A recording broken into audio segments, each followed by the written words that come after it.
Important disclaimer, do not take anything that I say in this video seriously. Anything said in this video was said only for the sole purpose of comedy and entertainment. In order to learn about the impacts of COVID-19 and to learn how to best protect yourself and others from COVID-19, we at Multi-Step Productions recommend that you visit the official World Health Organization website at www.who.int.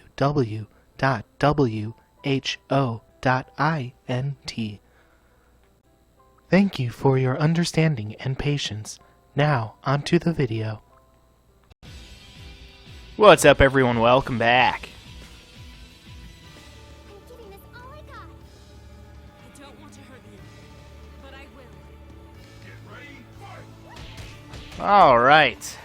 Yeah, I mean, like I was talking about with this whole COVID thing, I understand both sides of the argument, and I think that there are valid points to both sides of the argument. Like, for example, you have people who feel like their rights are being taken away, much like myself, to be honest. I would say that I'm definitely on that side of the spectrum. And then you have people who are like, well, honestly, wearing a mask isn't that big of a deal. So I don't know why you guys are making such a big deal out of, just having to wear a mask and getting a vaccine, because it really isn't that big of a deal. And to a certain extent, I understand that argument too, I understand both sides of the argument. The problem is not necessarily that they're, making us wear a mask, because to a certain extent, I agree, I think that wearing a mask really isn't that big of a deal. Like, yeah, it's annoying, don't get me wrong, and it's uncomfortable, and it's dumb.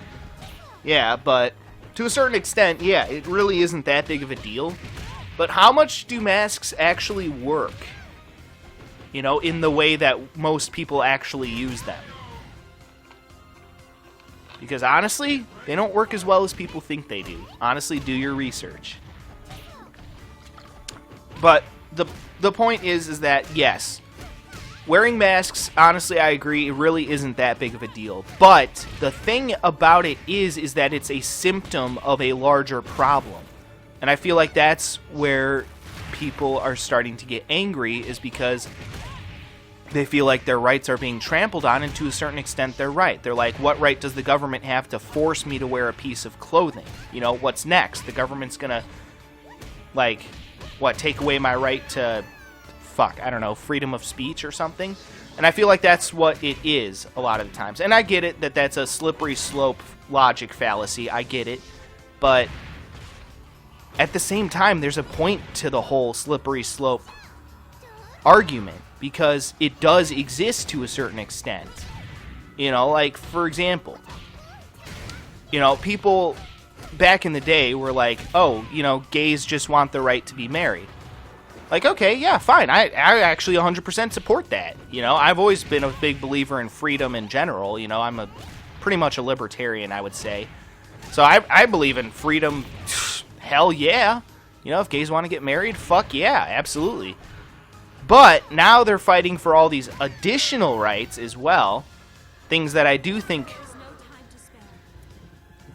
legitimately need to be looked at. Like, for example, the right to adopt. Like, does that have any adverse effect on the kids, if they're adopted by a gay couple? I feel like it's fair to look into that and do studies on that before we allow, gay couples to adopt. I think that's fair. And if there's no problems, then okay, go for it,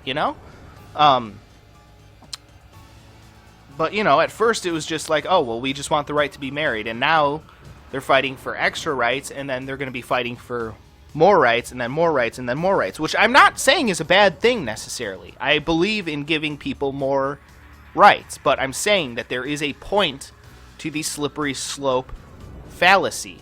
Because it's not always necessarily a fault in logic, because it does happen sometimes. It does start out as a slippery slope sometimes. There is a point to that. Because sometimes where there's smoke, there's fire. So people who say, oh, well, saying that the government's going to take away all your rights just because they make you wear a mask is a slippery slope logic fallacy. Okay, but sometimes there's a point to that. Sometimes it's a valid point. Because sometimes things like the government will think, oh, well, if we can get away with making them all, forcing them all to wear masks, let's see what else we can get away with making them do, forcing the public to do, to make the governments, more powerful. So there's a point to the slippery slope logic. There's a point to it. Because sometimes it's actually true, believe it or not. Just throwing that out there. But I will say this. I do understand both sides of the argument. I will say that. I 100%, support vaccines and shit like that. I don't necessarily think that they should be mandated, but, I support vaccines. I support science and all that shit. Vaccines typically work pretty damn well, They're not 100% typically, but they work pretty damn well, So I do support vaccines. I think that people out there should, get vaccinated if they can. I know there's those people out there who have, like, rare conditions and shit like that probably shouldn't get vaccinated because it would cause issues and stuff like that. But, I 100% support vaccines. I'm just saying, I understand both sides of the argument, where people feel like their rights are being taken away and people, just think it's not that big of a deal. So I understand both sides of the argument, but I do think that forcing people to do things against their will is bullshit. Again, like I said, I've always been a huge believer in freedom, and I will support that till the day I fucking die. And anyone who's got a problem with that can feel free to dislike this video, leave me some hate comments down in the comment section, and go fuck yourself. But anyway, I just wanted to say that. But yeah, alright, anyway, getting off my soapbox here. So either way, I hope you guys enjoyed the show today and all that good shit. So, yeah. Alright, well, either way, guys, that is going to be it for me for today. So, as always, everyone, stay cool and rock on. This is Multi-Step, signing off.